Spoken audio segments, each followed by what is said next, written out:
United Nations Secretary General Antonio Guterres said on Wednesday that the world is currently facing more violent conflicts than at any time in over 70 years, as 2 billion people worldwide are living in conflict-ridden areas.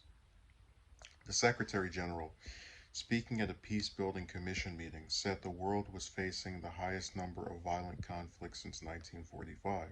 From Yemen to Syria, Myanmar, and Sudan, from Haiti to the Sahel, and on and on. Now, the war in Ukraine, a catastrophe shaking the foundations of international order, spilling across borders and causing skyrocketing food, fuel, and fertilizer prices that spell disaster for developing countries, Gutierrez said.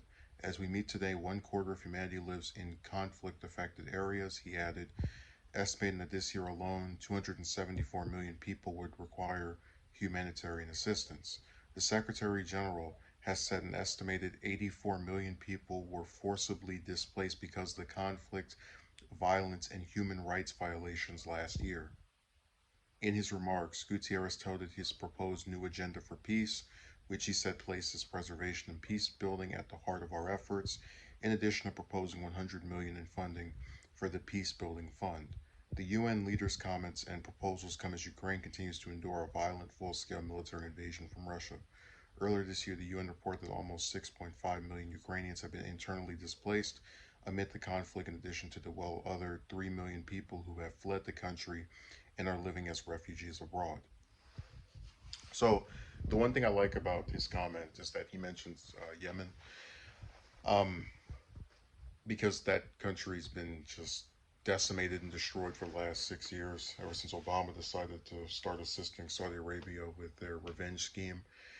But my issue with his remarks come from believing that they're not specific enough. So when he mentions people being misplaced or displaced from their homes due to humanitarian, um, you know, ways of ignoring humanitarian rights, I wish he would mention what happens with the Palestinians, where they were kicked out of their homes by the Israeli government, and this went completely glossed over with regard to American news reporting on it, and certainly by American politicians who just completely sided with the Israeli government.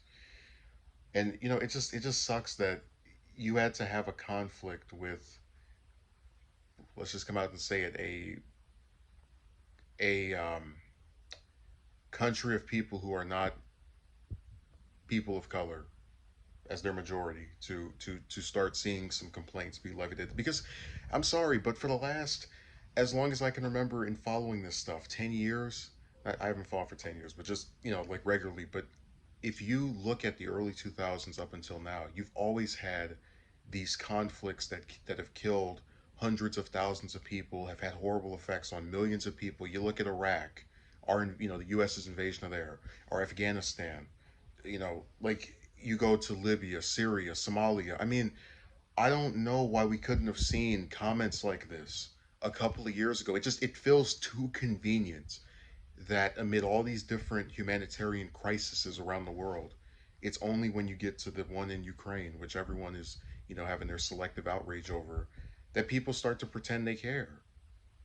So I hope his proposal actually does what it says it'll do, but I'm not optimistic because, as we all know from following this stuff and watching it and paying attention to it, most people do not care until it is happening to them. So that's going to be the number one thing that causes us to continue to live in conditions that, as are being claimed here, are the worst in 70 years.